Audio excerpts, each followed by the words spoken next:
Kasalanang mortal magnasa sa hindi mo pag-aari dahil sa mata ng tao at batas ng langit, hindi kailanman ito magiging katanggap-tanggap. Pero paano kung ang ipinagbabawal ang siya mismong nakalakihan at paraan mo para ikay mabuhay? Kakayanin mo bang talikuran ang iyong nakasanayan? Isang self-confessed na magnanakaw ang magpapatunay na kayang magbago ng isang tao kung gugustuhin. Paano ito nangyari? Paano niya nagawang sundin ang ikapitong utos na huwag kang magnakaw? Hindi ang madilim na nakaraan ang magdidikta kung sino o ano ang isang tao, kundi kung paano binago ang sarili at pinili na maging mas mabuti. Yon ang importante. Sa loob ng mahigit 2 dekada, sa dilim nakakubli ang lahat ng kanyang sikreto. Pero dito rin daw matatagpuan ang leksyon na nagpabago ng kanyang buong pagkatao. Tinalikuran man o sadya ng kinalimutan, handa na niyang ikwento ang pariwara niyang kinalakihan na kapupulutan daw ng aral. Siya si Ernesto Pidot Jr., isang aminadong magnanakaw. Sa edad na 10, matapos maulila sa ama, nagsimula na ang unti-unting pag-umit ng kapalaran sa kabutihan ng puso ni Pidot. Nawalan siya ng direksyon at tagapastol para siya'y mapabuti. Dala ng kakulangan at kahirapan kasabay ng pagkalam ng sikmura, ang natitirang kainosentehan kay Pidot tinalo na ng temptasyon at tukso. Naging shoplifter sa mga tindahan.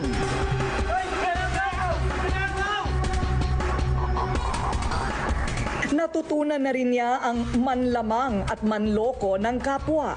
Yung pagiging magnanakaw, maging malikot ang kamay, normal na sa akin yun eh. Yun ang kinalakihan ko eh. Kaya kung ano mang magustuhan ko, yun, pinipitas ko, ninanakaw ko. Kasi doon na ako lumaki. Yun ang aking pamumuhay, kaya hindi na ako natatakot. Ang perang nakukuha nauubos sa sugal. At dala niya ito hanggang magbinata. Ano to? Ha? Ay, yung pagtitiro. Ay, nako pare, dinadaya tayo nito eh. Ano pare, parehas ka lang. Ang nakaugaliang manguha ng hindi sa kanya ay parte ng araw-araw niyang buhay. Ang gusto mong makukuha mo talaga kasi gano'n na magnanakaw. One time, pagnakaw ako ng halagang 30,000. At yun, talagang binili ko lahat ng gusto ko. Pinambisyo ko, pinangsugal ko. Yun nga lang, isang araw lang talaga sa amin mga magnanakaw yung mga ganyang halaga sapagkat yan ay easy money lang para sa amin. Hanggang makilala niya ang mga grupo ng notorious na mga magnanakaw sa Mandaluyong. Salot ng lipunan ang tawag sa kanila. Lahat ng mapagtripan siguradong limas at walang pinapatawad. Walang konsyensya. Nang kalaunan, naging akyat bahay na din si Pidot. Dati sila may mga parang prat. Ayun, sama-sama sila dito yan. May kipagrambulan, basag ulo, nakaw. Kahit ano, lahat na ng bisyo, pinasok niyang mga yan. Naging wanted pa yun dito. Hinahanap ng mga pulis. Isa sa mga sakit ng ulo namin dito sa barangay. Ang masakit pa, hindi na niya kinikilalang may Diyos. Makakalaya rin ako dito sa kulungan na to, bala mo ha? Patong-patong na kaso ang kanyang kinakaharap. Pero walang pakialam kahit labas-pasok man siya sa kulungan.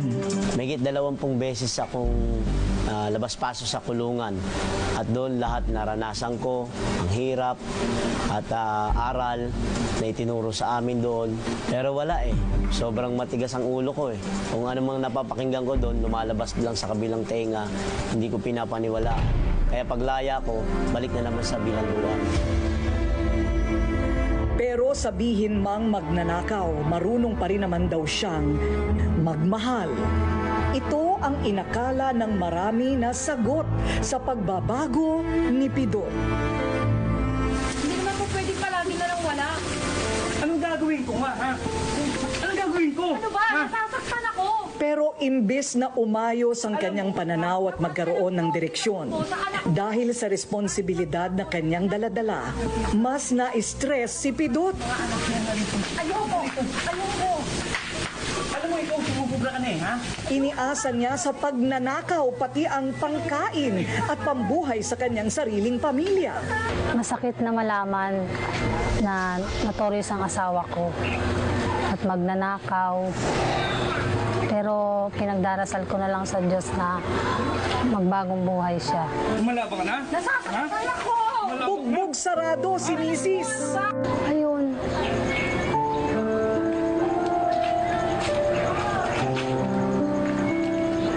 Tapos minsan, ang gagawin niya, yung ninakaw niya, ibibenta niya, pambibisyo niya lang.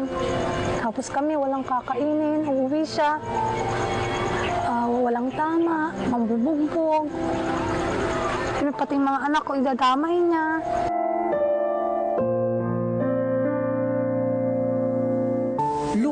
Lubog na si Pidot sa lahat ng kasalanan kanyang ginagawa.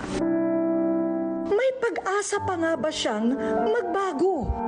Ang iba pang revelasyon sa buhay ng isang self-confessed na magnanakaw na nagbagong buhay daw.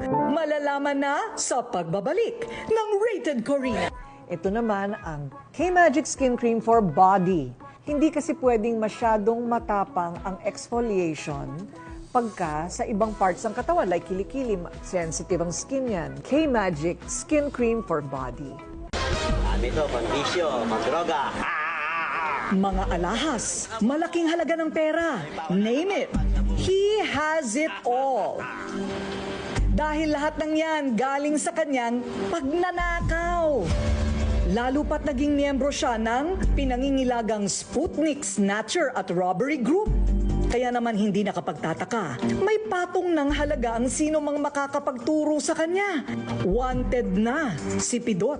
Ang alam nila sa amin kasi, patapon na ang aming mga buhay, mariwara, hindi na kayang baguhin o hindi na magbabago. Isang gabi, habang pauwi na matapos may mabiktima na naman si Pido sa kanyang pagnanakaw, napadaan siya sa isang lugar kung saan may mga nagpupuri sa Diyos. Amen! Amen! Kung kanya itong tawagin. Pero pumasok siya rito at nakiusyoso sandali. Pero bago pa siya umalis, isang lalaki ang lumapit sa kanya at iniabot ang isang libro. Huwag mong sayangin ang buhay mo. May pag-asa pa. Biblia ang regalong inabot ng lalaki kay Pidot.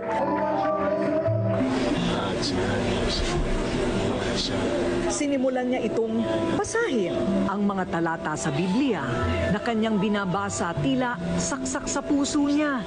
Dahilan para siya'y makonsensya. Meron niyang isang taong mayaman. Himalaan niyang maituturing ang paglambot ng kanyang puso at pagbalik ng kanyang malinis na kaluluwa. Dahil dito gusto niyang makabawi sa lahat ng atraso niya sa kanyang mga pinagnakawan. Talagang nabago po ang buhay ko mula sa pagbubuklad at pagbabalasan ng baraha at ngayon sa pagbabasa ng banal na kasulatan o ng Biblia. Doon ko po natutunan ang tamang salita ng Diyos na dapat gawin ng tao o ng katulad ko na nalulun sa masamang pamumuhay.